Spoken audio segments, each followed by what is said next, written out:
Tivemos que esperar 200 anos, mas eis que finalmente, e após terem rebuscado bem fundo o baú, lá conseguiram arranjar uma desculpa para não voltarmos a ouvir a Ripley a gritar no espaço.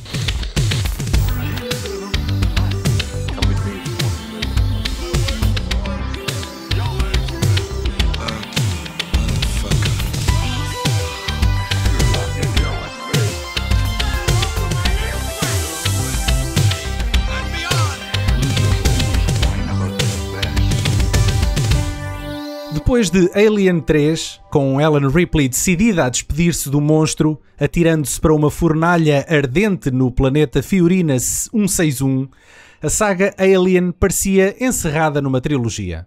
Porém, como todos sabemos, este desfecho ficou com um sabor estranho para muitos fãs e a coisa foi resolvida largando uns largos milhões na conta bancária da Sigourney Weaver, com a condição de regressar e a promessa de que com um quarto filme é que a coisa ia lá. Alien Resurrection vai este ano assinalar pela 4ª vez consecutiva o nosso Alien Day, que desta vez acontece um bocadinho antes do dia 24 de Abril. Mas trazemos à mesma boas surpresas. Pitoff, supervisor de efeitos visuais em Alien o Regresso, vai-nos contar alguns segredos, já daqui a pouco. Por agora, recebam a dupla Sérgio Pires e Susana Rodrigues da Sala Azul, um canal de YouTube sobre cinema muito interessante. Um bom pré-Alien Day para vocês. Muito obrigada. Obrigado, vocês também. E muito obrigada pelo convite. Obrigado por nos fazerem companhia também. Nada, é um prazer. Antes de arrancarmos para a conversa, esta é a parte em que vocês explicam o que é que andam a fazer, como é que esta ideia nasceu. É um canal de YouTube. Imagina que foste ao cinema com um grupo de amigos, 15 minutos depois do filme acabar, ficam assentados a beber uns copos e a falar sobre o filme. É o que tentamos fazer, é uma conversa assim mais superficial, não vamos tanto a fundo como vocês. Sim, e tentamos, fingimos que percebemos alguma coisa de filmes, é mais só a nossa opinião. Eu vou-vos contar um segredo. Eu acho que não há ninguém que perceba muito ou pouco de filmes. As pessoas ou gostam ou não gostam de cinema.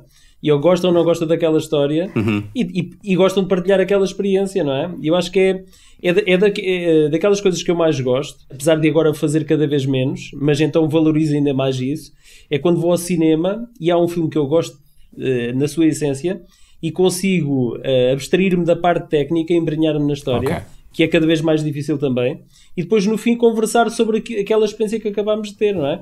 Porque eu acho que ver um filme em casa acaba por não ser a mesma coisa do que ir a uma sala de cinema e ter uma experiência. Não é? Eu acho que uma pessoa não precisa de perceber muito de cinema para ter uma boa conversa sobre cinema, porque felizmente o cinema, como sétima arte que é, não precisa, chega a qualquer pessoa, é muito democrático. Portanto, acho que qualquer pessoa pode falar sobre cinema de uma forma igualmente interessante que um erudito que estuda a coisa há não sei quantos anos. Ou que escreve e dê estrelas num jornal qualquer. Exatamente.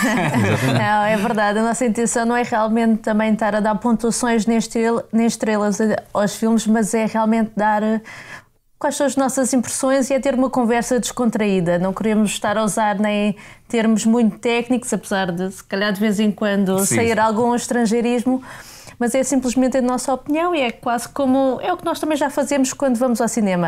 Certo. Nós gostamos realmente, ou quando íamos ao cinema, gostamos realmente muito de ver filmes e de falar sobre eles, de saber como é que chegaram àquela história, de saber o que é que está por trás até de toda a equipa e de alguns gossips que apareçam, e gostamos realmente disso. E por isso é que achámos interessante criar a Sala Azul, que esperemos no futuro tenha muito mais rúbricas. Sim. Vamos ver se isto do confinamento acaba para conseguirmos explorar um bocadinho mais a Sala Azul. E convidados também, não é? Porque e um programa no canal Q. Não. O canal Q parece sempre aquela primeira etapa a sair da internet e ir para o canal Q. É sempre Nós começámos a pensar neste projeto precisamente também por causa do confinamento. Sim. E nós gostamos de seguir outros canais que já falam de filmes. E o que nós chegámos à conclusão foi que não há assim nenhum canal que se foque mais no vídeo que faça este tipo de conteúdo. Pois, seja uma conversa. Porque podcasts há bastantes, felizmente, e muito bons, mas a parte Certo. do vídeo faz-nos falta, porque nós estamos em casa e honestamente televisão já não vemos, portanto a Muito televisão bem. praticamente... Então, e qual de vocês é que é o Siskel e qual é que é o Ebert? Não sei qual deles era mais rápido a falar. Eu acho que era capaz de ser o Siskel, que era capaz de ser mais Ele rápido. está sempre a dizer que eu estou quase a dormir e que tenho que falar mais alto. Ele, como Muito ele bem. é, que é o técnico de som, está sempre a refilar comigo. Sempre. Essas partes nós cortamos sempre. Parece Vocês depois, quando fizerem um ano, ainda não fizeram um ano ou já? Não, começámos não. isto. Quando fizerem um ano, Não. colocam um vídeo no YouTube só com os bloopers, com vocês a discutirem um com o outro. Sim, Não, se não não dá. apagarem tudo, eles Isso apagam não- tudo. Nós os tentamos brutos. não dizer as neiras no nosso vídeo, a parte dos bloopers, e nem dava para ouvir nada, então era sempre a martelar. Mas depois isto é engraçado. Nós decidimos fazer, ou o Sérgio contou uma ideia do canal no dia que nós fomos ver o Tenet e Sim. decidimos, nós temos de falar sobre isto aqui. Este filme, não sei. Tivemos de o ver mais uma vez e é daqueles filmes que quanto mais Certo. falas e quanto mais o vês, mais desgostoso ficas. Sim. Então, Se eu não estou a perceber, é porque eu sou burro, portanto eu ainda preciso de ver mais. É tipo isso, né? Portanto a tendência era que melhorasse. Depois, Manuel, depois começas a perceber, tipo, o filme afinal não quer dizer fraquinho, mas a nível de história Não, fica mas muito nós não aquém do estamos resto. aqui para falar de Tenet. Não, Sim, não, já sim. chega, Pois já não, chega. pois Sim, não. sim, sim. Um dia, Então vá. quando falarmos no Tenet, depois Exatamente. vocês Está bem, É vêm isso. cá resolver isso. You want to tell us what this is? It's a queen. She'll breed. You'll die. Então, 200 anos depois dos eventos em Fiorina 161, como o Daniel já tinha descrito, contra todas as probabilidades, Ripley está de regresso, mas desta vez ela não é quem parece. E a Weyland Yutani dão lugar à United Systems Military. Mas são basicamente a mesma coisa. Desta vez acompanhamos a tripulação de mercenários maltrapilhos da Betty, que estão encarregues de entregar uma carga especial ao general de mau hálito Perez, responsável por uma operação científica /militar a bordo da Auriga, que irá trazer de volta Ripley e uma rainha alien. Está encontrada aqui a receita para soltar o inferno no espaço. Então, e temos aqui fãs alien... Again. Epá, temos fãs de Temos Alien, aqui sim. fãs... Nós adoramos, pelo menos geral. eu. Sim, Exato. sim, gostamos. O Sérgio tem uma ligação muito maior do que eu, portanto, eu não tenho sentimentos tão profundos e tão agrestes como ele às vezes tem em relação à saga. Eu sou um Certo. bocadinho mais permissiva. Quando viram o quarto filme já tinham visto... O Sérgio, se calhar sim, já tinha visto cronologicamente a Sim, saga, não é? Exatamente. Não sei se também tiveste essa experiência de ver os filmes todos antes. Eu vi os filmes todos de seguida, já há bastantes anos em VHS, Sim. numa mini televisão. E Certo. foi mesmo um dia outro dia outro. Realmente foram filmes que me marcaram imenso. Há cenas que são impossíveis de esquecer mesmo deste filme. Eu achei que já não me lembrava de nada, mas agora quando o tivemos a rever para poder falar convosco, por muito mal que possam dizer que o filme é, há ali coisas que são marcantes, há cenas que Verdade, eu nunca mais me verdade, esqueci. Sim. Não é um filme banal. Eu memorizei, eu vi este filme tanta vez. Este é daqueles filmes que eu acho que via, numa fase da minha vida, eu acho que via-o pelo menos uma vez por mês. Por isso há cenas que eu memorizei e falas. Paulo é doente. Honestamente, este deve ter sido o Alien que sou menos bastante vezes vi. doente. Este deve ter A sido sério? que menos vezes vi. Mas e... É que eu também, olha que eu também. Agora que penso nisso. O que eu vi menos vezes foi o 3, definitivamente. O 3, para mim, terminou com uma carga bastante negativa e eu sempre achei que aquele não seria o melhor desfecho para a personagem da Ripley. Mal tu sabias.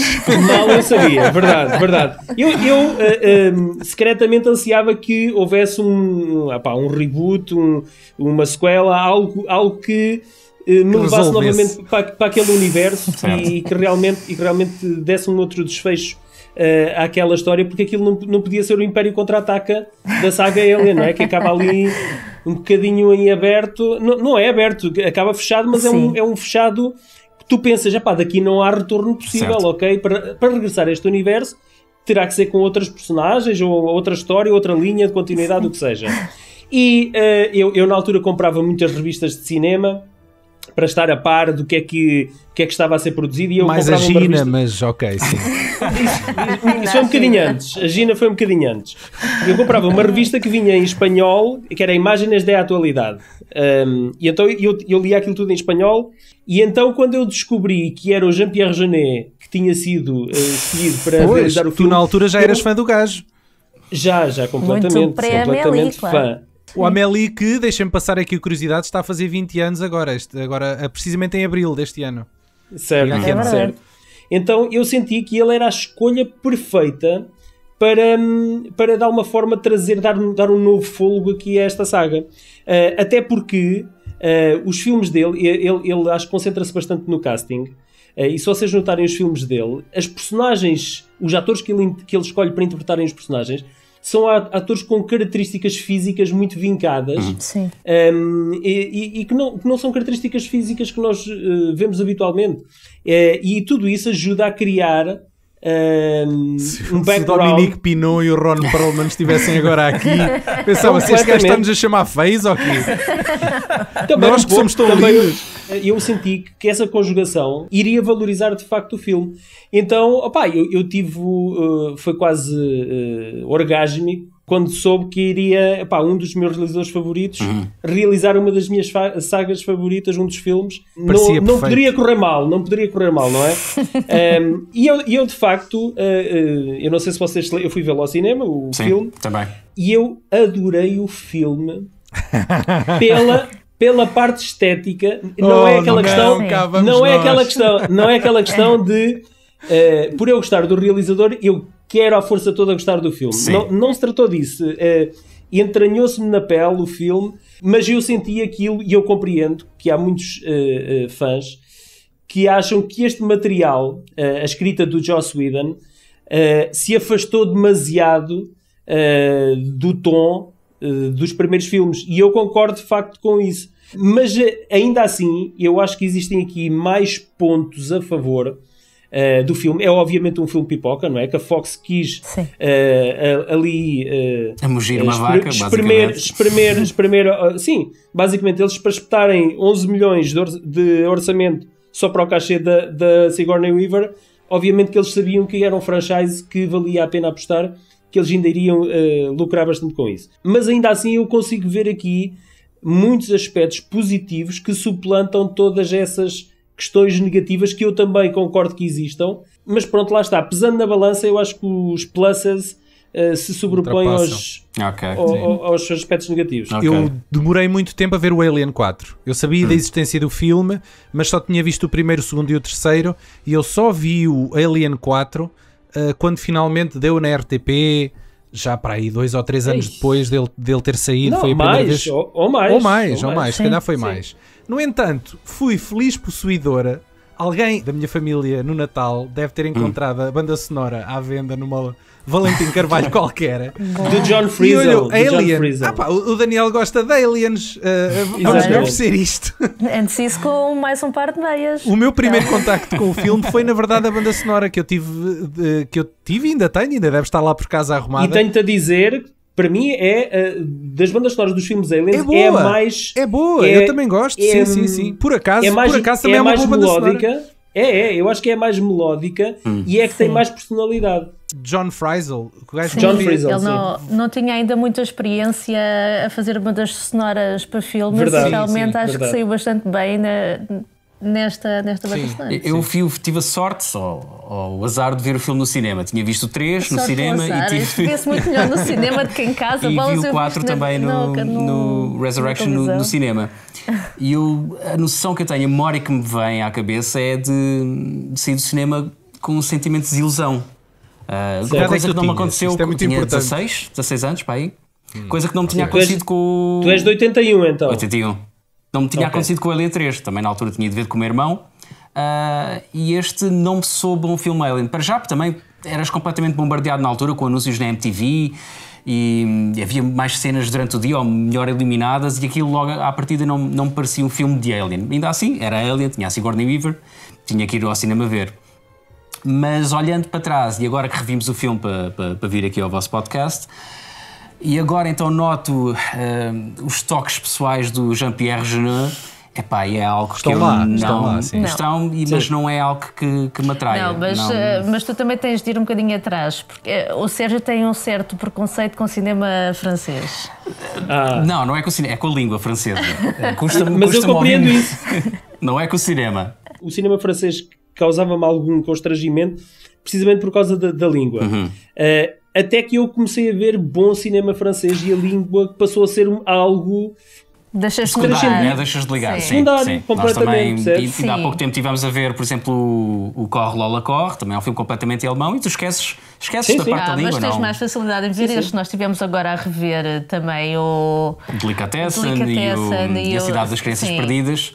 Sim. Vocês fizeram o trabalho de casa, sim senhor. Pá, tem que ser, tens de Sim, ser não, minimamente o preparado. Delicatessen já tínhamos aí para ver. Sim. Só bons terões, só bons terões. Mas eu honestamente, desses dois filmes, acho que o que eu gosto mais é da parte que estava a cargo do Marc Caron. Sim, Caron? marcar. Marc A Caro. direção artística, porque aí Sim. realmente os filmes destacam-se bastante. A parte da direção dos atores e aquele humor um bocado, quase slapstick, não vou mesmo nada à bola e tira-me do Não. filme quando estou a ver isso. Não, ontem nós estávamos a ver o City of Lost Children e eu só o ouvia a suspirar. Eu é que já me estava a enervar, não era o filme, sério? era... No entanto, o aspecto do filme eu acho que é genial. Depois estive a ler, eles pintaram as caras todas de branco para depois na pós-produção corrigir as cores e para ficar Corrigir as tudo com um cores. tom muito mais exagerado. E isso Sim, para sim, mim é sim, impecável. sim. Há umas pálidas tentativas semelhantes a nível estético de chegar àquele estilo do Jeunet e do Caro, mas o que me atraiu para além disso foi o facto de ser cinema europeu. E ser um cinema europeu totalmente diferente daquilo que era o cinema europeu da época. Sim, isso. Porque nos anos 90 o cinema europeu que nós víamos era algo reminiscente daquilo que foi a Nouvelle Vague ou algo do género, assim já numa era mais decadente, a entrar num cinema relativamente comercial, onde também esteja comédia slapstick, e que eu não me identificava de forma alguma com esse tipo de cinema. Acho que o único realizador francês, sem ser desse género, com que eu me identifiquei, antes do Jeunet e do Caro, era o Luc Besson. De resto, não encontrava mais ninguém com quem eu me identificasse. E quando eu descubro estes filmes, para mim foi como se tivesse... Foi uma epifania, de alguma forma, no sentido em que eu não estava à espera que aquele cinema fosse feito na Europa. Sim.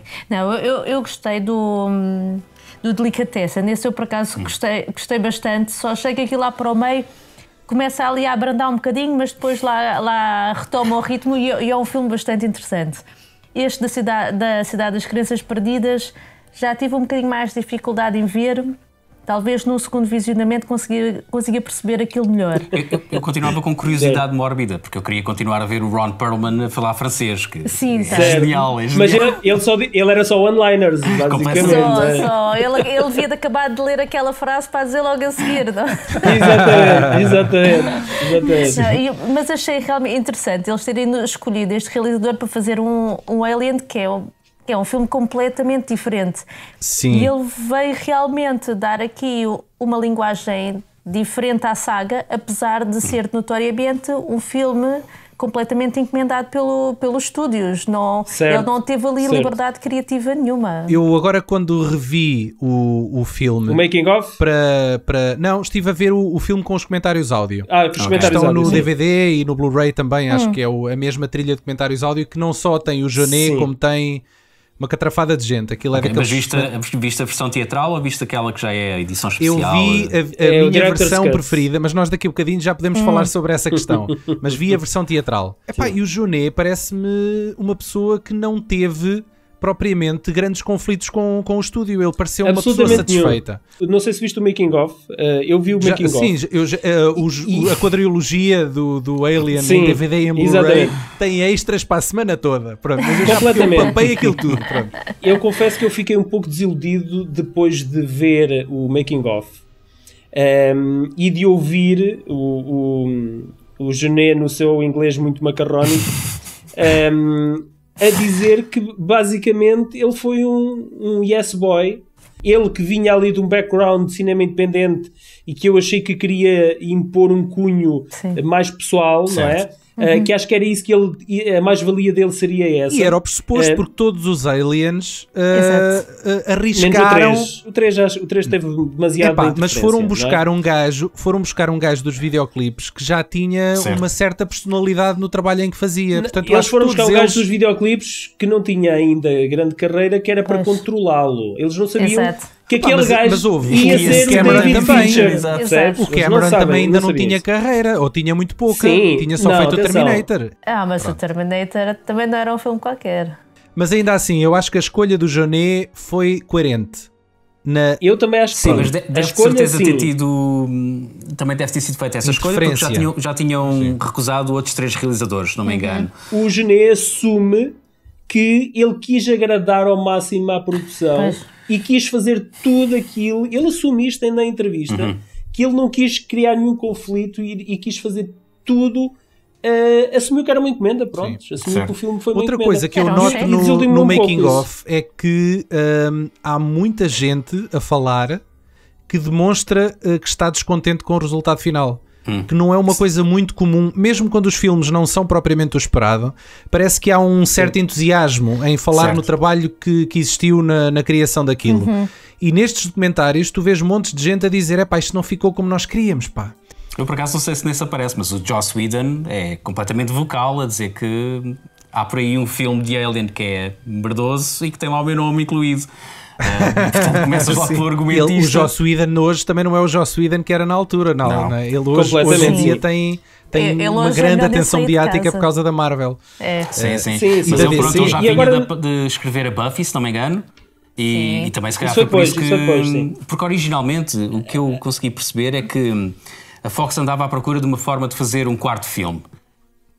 E ele tinha escrito um argumento, um tratamento de 30 páginas, onde iam ter um clone, mas não era da Ripley, era da Newt, da Mutant. E o filme ia ser centrado nisso.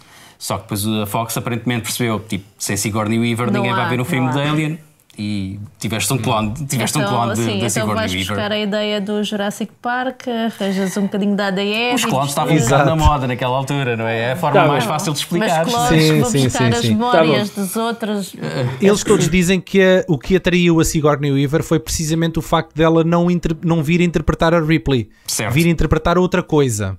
Isso foi os 11 milhões. O que atraiu a Ripley foram os 11 milhões. Eu acho que isso atraía qualquer pessoa. Pois, isso também. E depois a cena mais dramática do filme é a cena do encontro dela com as outras versões falhadas dos clones. Que é a cena mais dramática do filme. Eu adoro, para mim a minha personagem favorita é a do Ron Perlman, que faz de Joner. Sim, o Ron Perlman não há por onde falhar, não é? Ele faz uma espécie de comic relief. E ele aí nessa cena é uma cena ultra dramática com uma carga emocional bastante grande. E quando ela acaba de destruir a sala, não é? Ele olha para um outro gajo e disse assim: mas epá, que desperdício de munições, pá. Deve ser uma coisa de gajas, pá. Fucking waste of ammo. Let's go. Must be a chick thing. E isto é típico do humor da escrita, do humor do Joss Whedon. Que ele assume que existe bastantes paralelismos quando ele depois escreveu o Firefly e a série Firefly e depois o filme. É um telefilme, sim, é um telefilme, sim. Serenity. Pronto, agora Serenity, exatamente.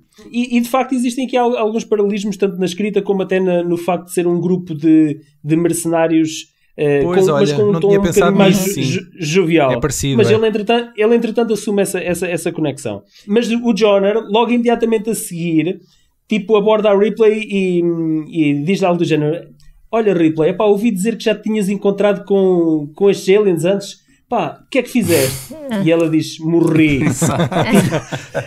Vai para o trailer. Pá, So he ran into these things before.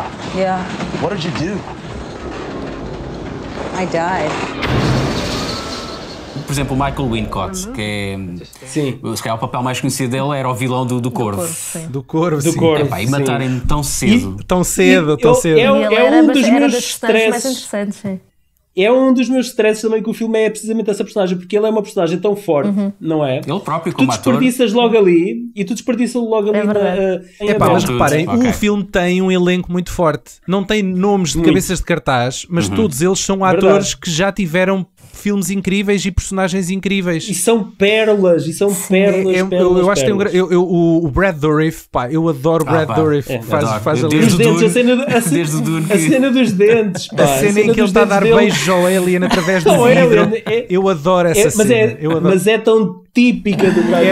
É dele, é tipo, deixa-me fazer a cena Depois dele. tens aquele, eu não sei o nome do ator, mas o que é o ator que tu recorrias quando querias alguém a estressar a bué. O que diz o que é O Leland Horser. o que entra no Leland Seven. Horser. Leland Nos Horser. comentários Bom. áudio, Tão eles bom. dizem que o Janet diz que o foi buscar por causa do Seven. Pois. Sim, Tu vês ali opa, o Seven. papel Yeah. de estressado dele. Ele faz pequenos papéis, mas são pequenos papéis memoráveis. E ele é muito convincente na forma como ele entrega aquele colono que é raptado e coloca-lhe um facehugger na cara, não é? What if we freeze him? What's inside me? The parasite! Os comentários áudio, eles juntaram o Perlman a ele. Eles os dois estão juntos na gravação. Pá, eles têm um bromance durante os comentários, percebes? E depois começam-se a elogiar um ao outro, assim de uma forma muito afetiva. E, ai, obrigado. Não sei o que. Também és fantástico, sim, adorei.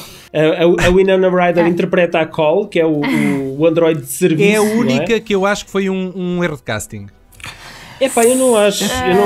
Também não acho. Porque eu surpreendeu-me. eu Quando isso aconteceu no concordo. cinema, A eu mim fiquei também. surpreendido. A mim Não, também. eu concordo com o Daniel. Eu acho que ela não acrescenta muito mais ali. Parece uma miúda mimada, pá.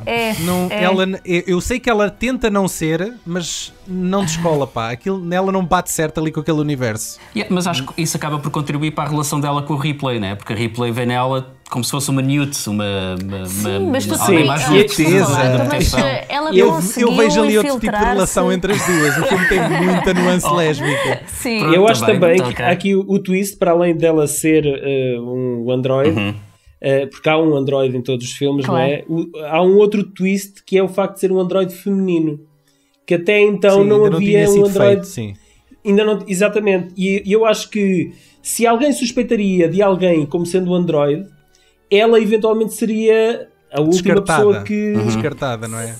Sim, que acharias que pudesse ser. Eu gostava só de voltar aqui ao Ron Perlman.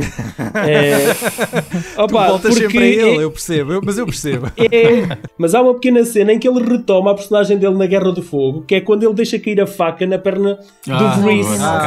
Ele faz de Em que ele está a macaco, fazer de macaco, faz de macaco, exatamente. Opa, é o Ron Perlman na Guerra do Fogo a fazer aquela cena. Pá, há uma cena que eu acho hilariante sempre, é quando ele se assusta com uma aranhazita Com a aranha. depois de matar um alien zorro. Lindo. Então, mas ele Mas há ele pouco é estavas muito a dizer giro. da cena em que ele estava a criticar a Ripley por ter gasto aquelas munições todas Exatamente. naqueles E formatos gastou uma todos. na aranha. Mas gastou uma na aranha. Pois há a máscara, exatamente.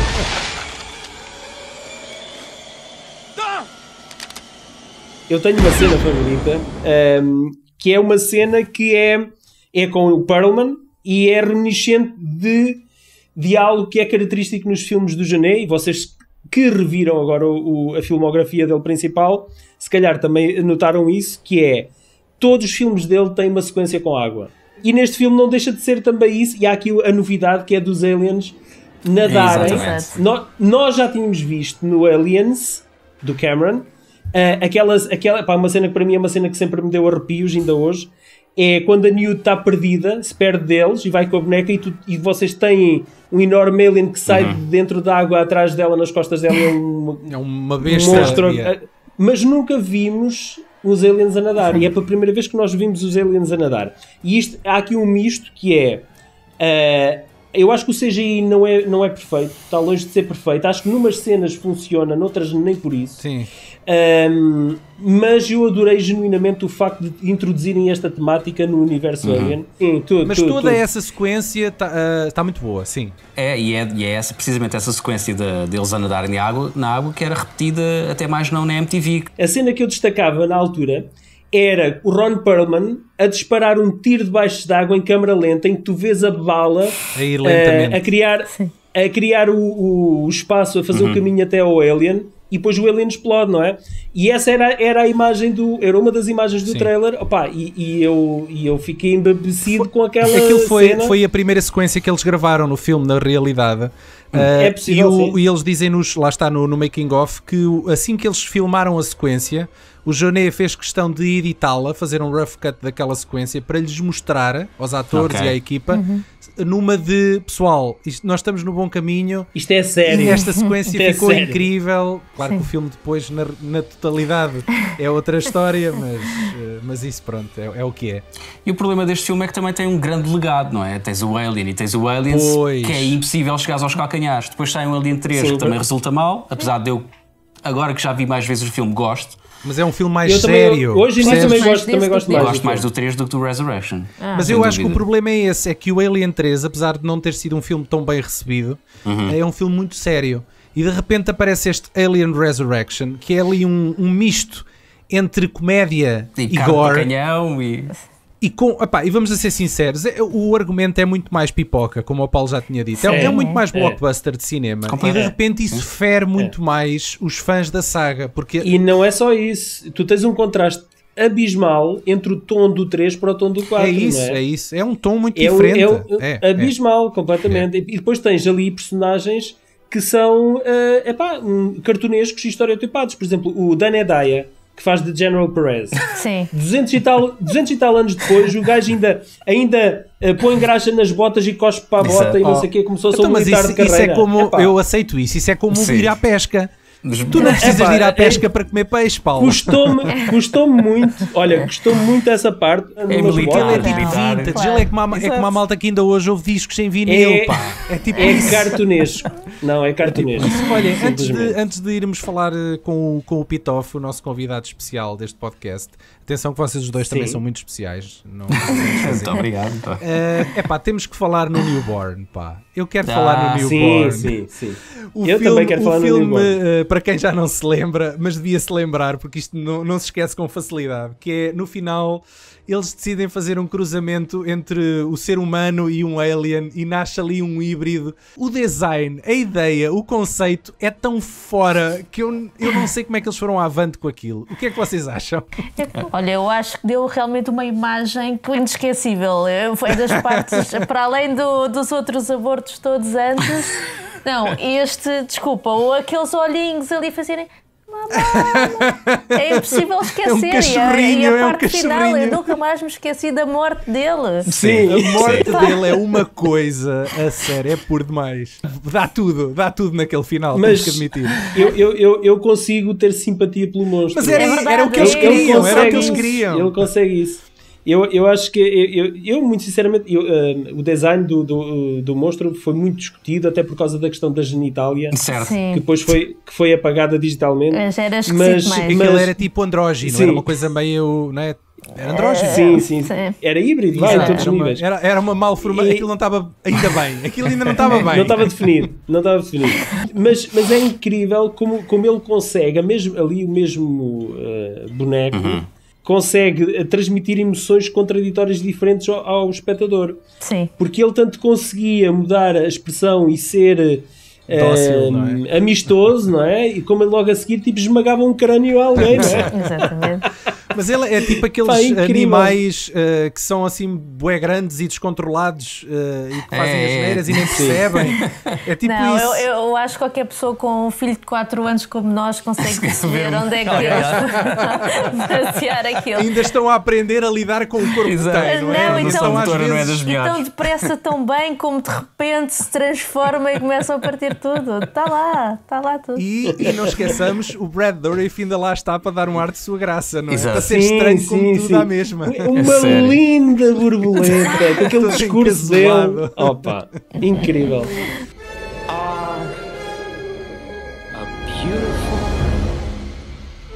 beautiful butterfly. Como é que nunca ninguém se lembrou disto? Foi, os aliens, eles meteram 3 aliens ou 4 numa jaula. E eles são altamente inteligentes. Então aquilo não há fuga possível. Mas o sangue deles é ácido e corrói tudo. Eles sacrificarem para poderem conseguirem sair. Pai, eu achei genial, achei incrível essa parte. Sim, ele é muito mais inteligente do que quem o eu consigo perceber, eu consigo imaginar que foi uma ideia não antecipada. Eles não anteciparam isso. É isso que me desilude, porque se tu és um cientista, um militar, que estás à procura daquele espécime, tu sabes do que é que ele é capaz. Tá bem, mas tu tens que então prever não todas havia as situações. filme. Não havia filme. Sim, não havia filme, exato. Não havia filme. Mais estúpido ainda é o gajo meter lá a cabeça para ver se está tudo bem. Exato. No buraco. Sim. Exato. Eu acho que as pessoas fazem coisas estúpidas na vida real em geral. Também é É verdade. verdade. Eu consigo perdoar algumas Imaginar- estupidezes. Também é verdade. Sim. A NASA passa tipo não sei quantos anos a treinar um astronauta para ele não cometer um erro que deita por terra uma operação que custa não sei quantos bilhões. Mas tu achas que isso não acontece? Então Essas não- merdas acontecem. Não é? Então ainda há uns tempos uma sonda sim. despenhou-se em Marte porque alguém não fez a conversão de metros para jardas. Tipo, Os cálculos eram para ser feitos em metros e ele fez aquilo em Fizem milhas isso no ou lá o sistema quê. imperial, em vez de fazerem metros. Então, claro, não. Shit não sei happens. quantos milhões. É a Exato. lição. Exato. Espero que esse gajo agora esteja tipo a transportar estrume no avião Epá, de Hong Kong não para a sei, América. porque se calhar esse é o gajo que nunca mais na vida vai repetir esse erro, não é? Nunca mais. Jean-Christophe Comar, mais conhecido como Pitoff, especializou-se na criação de efeitos visuais para cinema nos anos 90, ao trabalhar em França ao lado de Jeunet e Caro, e já no novo milénio estreou-se na realização de filmes como Vidocq e Catwoman. Sim, este último é aquele que vocês todos estarão a pensar. E ele próprio contou-nos toda a história deste gigantesco flop no nosso episódio 111. Na altura deu para conversarmos um bocadinho sobre Alien Resurrection e hoje finalmente podemos partilhar. Ora ouçam. Hello there. Hi. How do you prefer to be called? Pitoff or Jean-Christophe? No, Pitoff. Pitoff, okay. No, actually, Jean-Christophe is my first name as French, but I never been called like Jean-Christophe. Never in my whole life. I mean, even when I was a kid, I was called Pitoff. And then when I get the U.S. Citizenship, I changed my first name, and now my official name is Pitoff as a first name. Oh yeah, I didn't know that. You're not French now. You're American. Yeah, I mean, I have both. Double nationality. I was born as French, of course, and now since like 5 years, I'm a U.S. citizen. So I have two passports. And you are living in the US. Yeah, and I've been living in Los Angeles for the last 13 years. Okay. In Alien Resurrection, you had to recreate all the alien movements. Was it a hard task to recreate the aliens? No, actually, I tried to make the aliens as living person as possible. So a big part of the work I did in pre-production was to figure out what type of movement the alien would have to do to accomplish. And then my reference was animals. So I picked some animals, and I wanted the alien to be, between insects and feline. So I've been looking a lot of footage and to find the proper footage of movements that a panther could do and like an ant. I want to have to find the middle between a panther and an ant, for example. So I was looking at a lot of footage, and then I talked to the CGI guy and also to the animatronic, because also one other thing was the aliens. You have full CG aliens and you have animatronic aliens.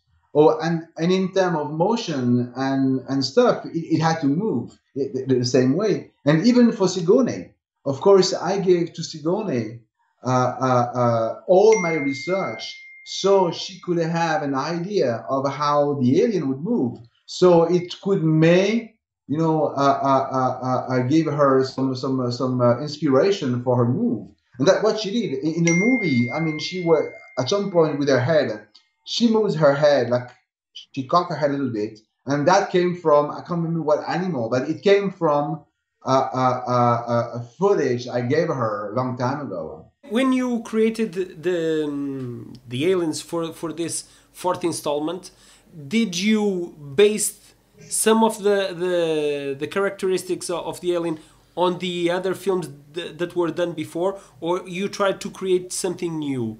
to give something from yourself to the alien. And that's the whole point of the saga. The saga, you have the common base, which is the alien, and which is, and of course, Giger's work. And every director has been doing a different alien, even if it's based on something on a common ground. Every director has been doing something very special and specific.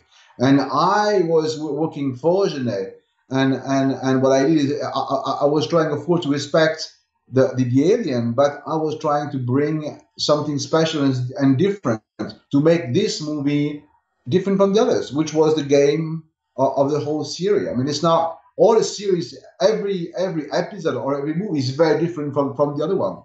That's the beauty of this alien. There was a major breakthrough to insert them in a water environment. I must confess you that one of my favorite scenes is one where Ron Perlman shoots a machine gun underwater to a moving alien that is swimming underwater. I imagine that it was a very hard task for you to recreate an alien swimming, because there was no reference to that in the previous movies. That's the beauty of it. I mean, so you start from scratch.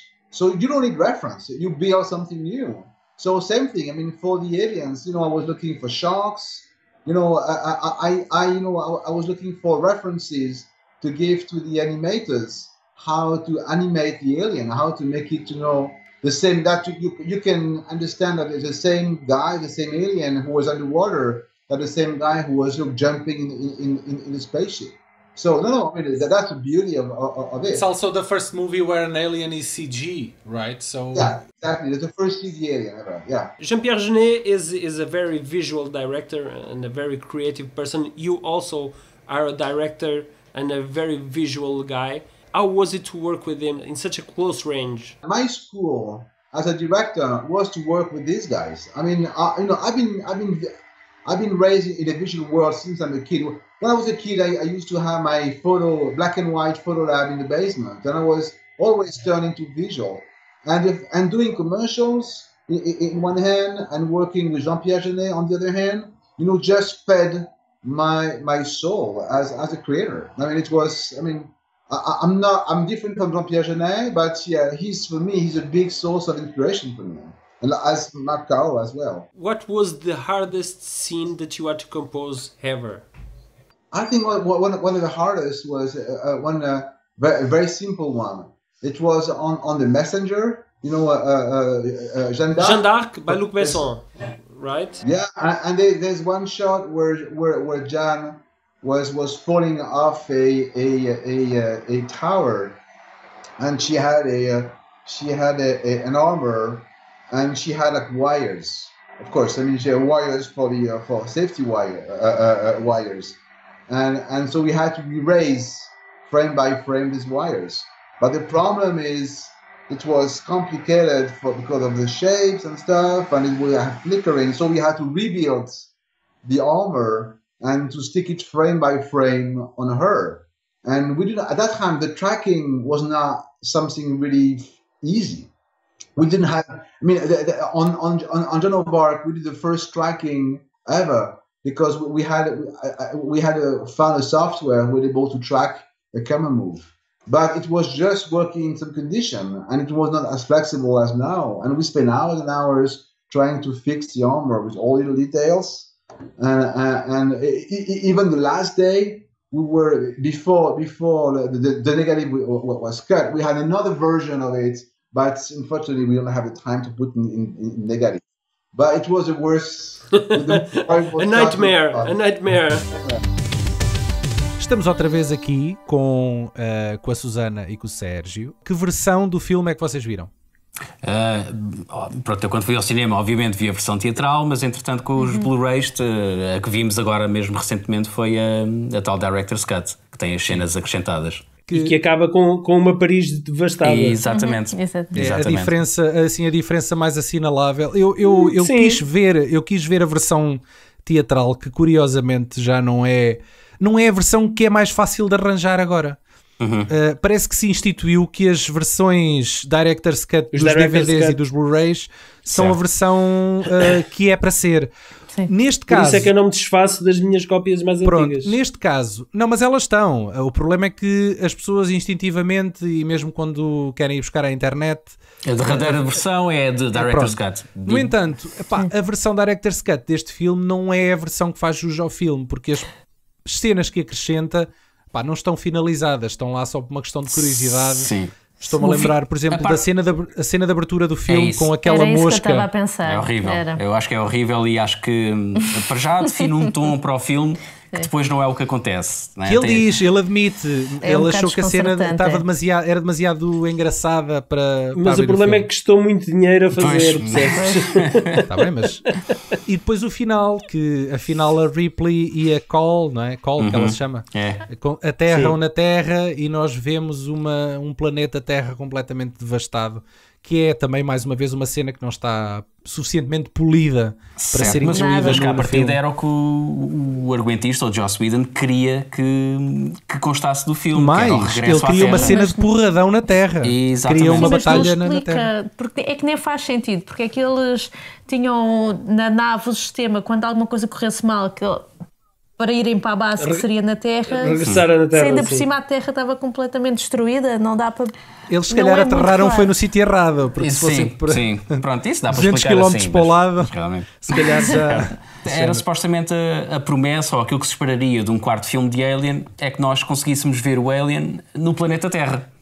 E infelizmente na versão teatral isso nem acontece, só se vê a Sigourney Weaver Sim, e mas o a Cal e o Joss- resto dos membros da nave na atmosfera da Olhar. Terra. Mas a ele olhar. queria fazer uma última cena, não queria? Na Terra, o O Joss Whedon era a tal luta que o Daniel estava a dizer entre eles. Acho que havia houve uma versão do guião que incluía isso, mas que foi rapidamente cortada por questões de orçamento. Sim. Certo. O Johnner dá um beijo ao Reese Certo. e está Exato. tudo bem. Exatamente. Está tudo à espera do beijo lésbico, que era o que o filme prometia, e não, sai-nos um beijo gay.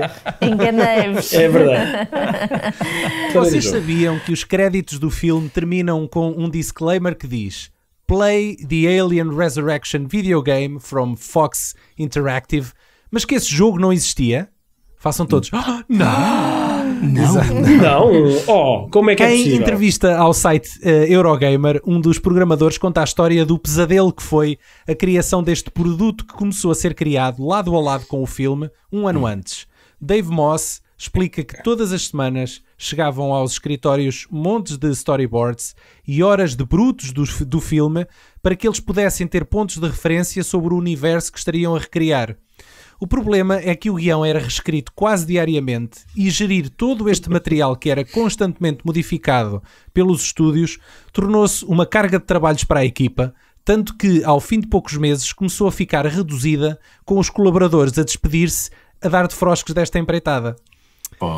O projeto foi naturalmente cancelado e dele resta apenas um vislumbre no próprio filme, com algumas imagens aproveitadas para representar um jogo de arcada fictício chamado Atom Zone, que se vê a bordo da nave Betin perto do início. Vocês lembram-se disto? Sim, sim. Eles têm uma máquina de arcada dentro da nave. Certo, mas isso passou Mas completamente lembro-me ao lado. nos créditos de Completamente. estar a ver isso, lembro-me. Isso é um easter egg mesmo Pronto, autêntico. completamente. Não Agora vou já fazer tens um ideia bocadinho de disso. história. Porém, alguns dos sobreviventes Muito bem. desta equipa não desistiram e continuaram a trabalhar para tornar real Alien Resurrection, o jogo, e começando praticamente do zero, conseguiram finalmente lançá-lo no ano 2000, 3 anos depois da estreia do filme. Já sem hype, o first-person shooter em que controlamos Ripley e mais um punhado de outros personagens acabaria por ser um flop de vendas. Porém, conseguiu um marco histórico em ser o primeiro jogo a implementar o uso dos 2 comandos analógicos da PlayStation para mover o jogador, algo que ainda hoje é o standard neste género de jogos. Certo, e isso na altura foi bastante criticado, porque havia reviews mesmo a dizer quem é que consegue jogar o jogo assim. No Tem entanto- gente- 2 polegares ao mesmo tempo. E no entanto é a coisa mais natural hoje em dia. E é verdade. Só assim é que E, faz no entanto- sentido, realmente. Sim. Mas desconhecia. Primeiro desconhecia estranha-se, depois entranha-se. É mesmo isso. Exatamente. Eu não sei se querem fazer alguma alegação final. A esta distância do lançamento do filme e vendo-o agora com os olhos de hoje e sabendo o que se sabe hoje, não me parece um filme melhor do que era na altura. Acho que continua a mesma a sair com o sentimento de desilusão, de poder ter sido muito mais. É um filme extremamente bonito, dou isso sem quaisquer problemas, mas parece-me um filme genérico de ação passado no universo Alien, que foi resultado de um estúdio a querer mugir uma vaca para ganhar mais uns trocos. Sim, mas eu acho que... É tudo verdade. Acho que se vê bem... Eu não fico tão chateada como tu ficas, porque acho que tem realmente cenas que eu nunca mais me esqueço. E que há filmes hoje em dia que têm muito mais sucesso e são mesmo sucesso de bilheteira, que eu acho que são muito mais fraquinhos do que é este filme. Sim, são muito mais genéricos, Sim, pelo menos. verdade. E eu É consigo aqui entra o ver este problema filme do várias legado vezes. da franquia do Alien, né? Tu tens sempre as expectativas lá em cima porque é um filme de Alien. É como o pessoal e o Star Wars, quem acompanha, adora a saga do Star Wars, qualquer coisa que venha vão estar sempre desiludidos porque têm a fasquia, estão lá em cima. Mas vale mantermos as coisas ali, não satisfaz, que é para se aparecer alguma coisa melhorzinha já ficas contente. Pronto, amigos, estamos aqui em reta final para terminar isto. Digam onde é que as pessoas vos podem ouvir, o que é que vocês andam a fazer. Podem acompanhar-nos principalmente no YouTube, na Sala Azul. Nós temos também site e também metemos os nossos episódios todos no Spotify, sim, nessas plataformas todas, mas o nosso principal é mesmo o YouTube, e queremos no futuro conseguir que o canal cresça e que tenha muito mais rúbricas. Veremos o que é que queremos ter nos próximos meses. E é só procurar por Sala Azul e há de ser o primeiro resultado a seguir aos anúncios a se faz e... Sim, depois dos anúncios de como decorar a sua sala em modo azul. Podem ver o nome. É o que aparece no... Sala Azul porque a parede era azul ou é por causa do croma? Foi por causa do croma também. Ambos. Foi mesmo por causa dos dois. Não só porque queríamos ter uma parede ou um cenário que fosse relativamente diferente do usual. Sim, não tínhamos nenhum amor especial pelo azul. E depois, precisamente porque o Sala Azul também dava precisamente para ligar ao cinema com essa parte do croma. Portanto, foi infeliz acaso até. Foi. E já é um projeto tem realmente... Não tem muito tempo, nós começámos a trabalhar isto... Setembro, outubro. Sim, setembro, outubro. Num mês e pouco conseguimos ter o primeiro episódio. E agora tem sido uma constante aprendizagem com poucas horas de sono e com bastante trabalho. Sim, porque isto é tudo pós-laboral, né? Porque nós temos os nossos day jobs. Nós somos os primeiros a convidar-vos. Já tivemos um podcast, mas... Mas lá está, também já conhecíamos pessoalmente o pessoal do podcast. Tivemos já agora, foi no Stage Rage, que é um podcast que se foca mais na parte dos videojogos. Sim. E que também é um formato que se calhar vocês vão gostar. Passem pelo Spotify, pelo Anchor e procurem por Stage Rage. Sim, eles foram os primeiros a convidar-nos. O Sérgio já lá tinha ido antes e depois fez convidado. Olha, eles se nos ouvirem, eles que façam sobre o jogo do Alien Resurrection já agora. Boa. Vou dar a dica. Por acaso vou mesmo dar a dica, porque já não me lembrava mesmo desse jogo, mas depois quando falaste na parte dos analógicos, fez-se um clique. Antes de irmos embora, quero deixar aqui mais uma vez o nosso agradecimento ao nosso mais recente patrono, o Duarte de Carvalho. Ele infelizmente não é fã de Alien porque tem o coração fraco, diz. No entanto, alugou uma vez o Alien Force no blockbuster das Antas, ao engano, pensando tratar-se de um filme da saga. É um filme de 1996. Eu fui ver ao IMDb Alien Force. Pá, é outra coisa definitivamente. Isso é que é uma desilusão. Isto é direto para vídeo? Tem todo o ar. Mas com esta capa dava logo para ver que não era. Muito bom. Mas olhem, tem um gajo no elenco que se chama Don Perlman. É só o que eu digo. Ok. É verdade. Mas agora estou com curiosidade de ver este. Sim, na volta ainda fazemos um episódio deste. Sim. Mas tem uma grande capa. Pronto, fica aqui o convite para passarem em patreon.com/VHSpodcast para descobrirem como é que, tal como o Duarte, podem participar ativamente no nosso podcast. De resto, continuamos disponíveis em todas as plataformas de podcasting. Sigam a nossa playlist de cinema no Letterboxd, procurando por VHS Podcast, tudo junto. Separem o lixo, comam vegetais e sejam felizes. Adeus, até à próxima. Mostrem os dentes. Mostrem os dentes não quero, porque eu tenho aparelho. Já toda a gente sabe. Então melhor ainda, Estás mais pá. parecido Melhor com o ainda. xenomorfo. Exato. Então vá, malta. Obrigado. Adeus, até à próxima. Agradecemos.